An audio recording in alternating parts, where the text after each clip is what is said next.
बिस्मिल्लाहिर्रहमानिर्रहीम। अस्सलाम वालेकुम। मैं होती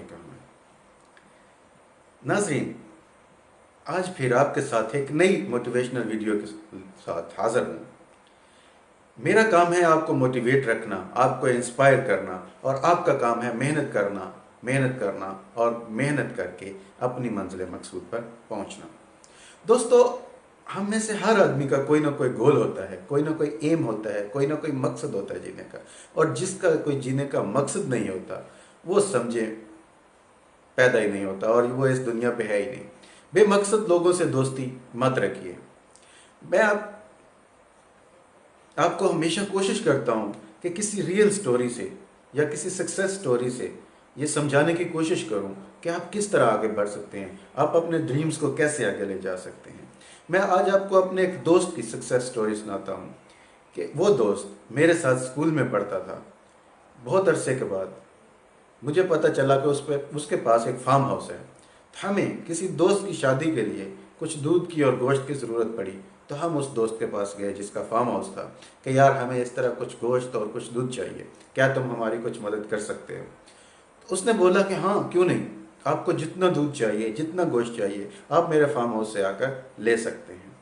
हम शादी वाले दिन से एक दिन पहले उस दोस्त के पास पहुंच गए, उसके फार्म हाउस पर पहुंच गए। जब मैंने उसको देखा, उसको मिला, तो मैंने उससे पूछा कि यार, तुम्हारे हालात तो स्कूल के टाइम में बहुत कमज़ोर थे, आप लोग तो बहुत गरीब थे, और मैं जानता था कि उसका बाप सिर्फ मजदूरी करता था उस वक्त। तुमने ये इतना बड़ा फार्म हाउस कैसे बना लिया?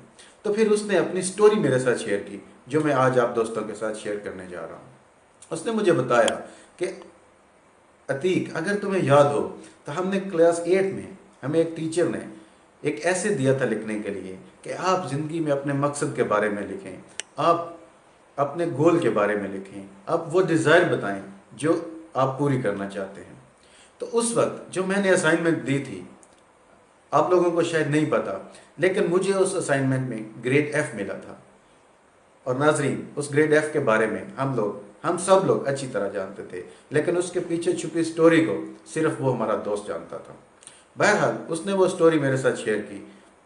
उसने बोला कि जब टीचर ने हमें वो ऐसे लिखने के लिए दिया, तो मैं घर आया, मैंने बहुत मेहनत के साथ वो ऐसे तैयार किया। मैंने अपने डिज़ायर में, अपने गोल में ये लिखा कि मैं एक 200 एकड़ ज़मीन खरीदना चाहता हूँ, जिस पर मैं अपना फार्म हाउस बनाना चाहता हूँ। उसमें मेरे पास 500 गाय का एक डेयरी फार्म हो और एक 4000 स्क्वायर फीट का घर। ये मेरा एम है, ये मेरी डिज़ायर है और ये मेरा गोल है। जब मैंने उसके ऊपर पूरा हफ्ता लगा के, कोशिश करके उसका प्रोजेक्ट तैयार किया, उसके पूरा प्लान बनाया, प्लान बना के दिया कि मैं इस तरह हासिल करूँगा। जब मैंने टीचर को प्रेजेंट किया, तो उसने मुझे ग्रेड F के साथ मेरी असाइनमेंट लौटा दी। मैं बहुत परेशान हुआ कि मैंने इतनी मेहनत की है और मुझे टीचर ने ग्रेड F दिया। मैं टीचर के पास गया और इसकी रीज़न पूछी। टीचर ने मुझे कहा कि तुम मुझे क्लास के बाद मिलो।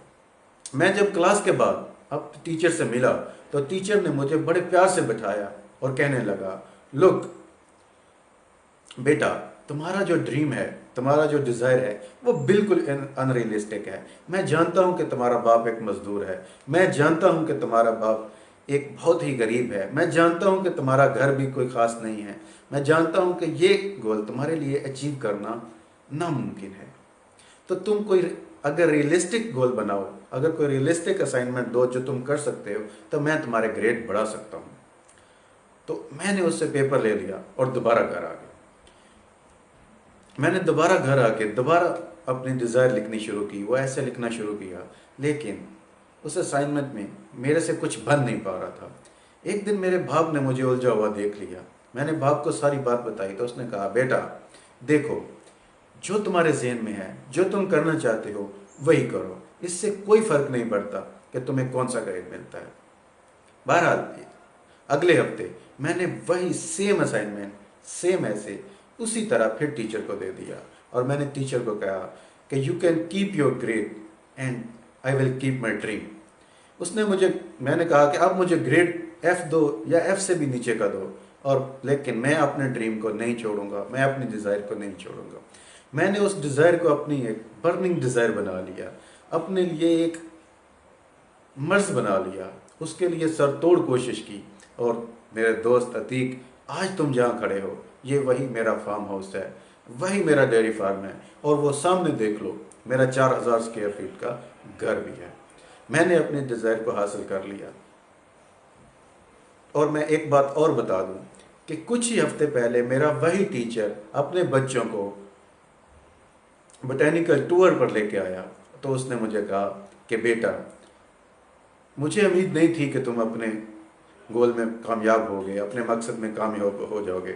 मैंने इसी तरह बहुत सारे बच्चों के ड्रीम्स को किल किया है, मैंने बहुत सारे लोगों की डिज़ायर को किल किया है, मैंने बहुत सारे ऐसे बच्चों को जो कि बहुत बड़े बन सकते थे, बहुत कुछ हासिल कर सकते थे, उनको ये तासर दिया, उनको ये उनके जहन में बैठा दिया, उनके दिल में एक डर बैठा दिया कि आप ये नहीं कर सकते, उनको परेशान कर दिया, उनसे उनके बड़े ख्वाब छीन लिए, उनसे उनसे उनकी ज़िंदगी का मकसद छीन लिया, उनको बिल्कुल डल करके रख दिया।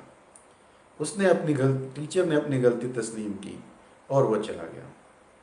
तो मेरे दोस्तों, मैं ये एक मिसाल नहीं है, आपको अपने इर्द गिर्द अगर आप देखें तो बहुत सारी ऐसी मिसालें मिलेंगी जिसमें हमारे टीचर, हमारे बड़े आपको किसी न किसी ख्वाब से डरा रहे होते हैं, आपको आपकी किसी न किसी वजह से किसी न किसी काम से भगा रहे होते हैं कि बेटा ये तुम्हारे बस का नहीं है, बेटा ये तुम कर ही नहीं सकते, बेटा इसके तो तुम नज़दीक भी नहीं जा सकते। लेकिन यकीन रखो, यकीन कीजिए कि जो आप सोच सकते हैं, जो आपके दिल में आ सकता है, आप उसको हासिल कर सकते हैं। साइंस बताती है और बड़े लोग कहते हैं कि जो आपके जहन में आ गया, जिसके लिए आप प्लान बना सकते हैं, जो आप सोच सकते हैं, आप उसको हासिल कर सकते हैं। इस दुनिया में कुछ भी इम्पॉसिबल नहीं है, कुछ भी नामुमकिन नहीं है। तो दोस्तों, इसी उम्मीद के साथ कि आप दोस्त हमेशा अपनी बर्निंग डिज़ायर को ऑन रखेंगे, अपने जहन में रखेंगे, उसको हासिल करने की कोशिश करेंगे, अपने गोल को हासिल करने की कोशिश करेंगे। मैं आपसे इजाज़त चाहूँगा। अब तक के लिए इतना ही। मुझे अतीक अहमद को इजाज़त दीजिए। अल्लाह के बाद।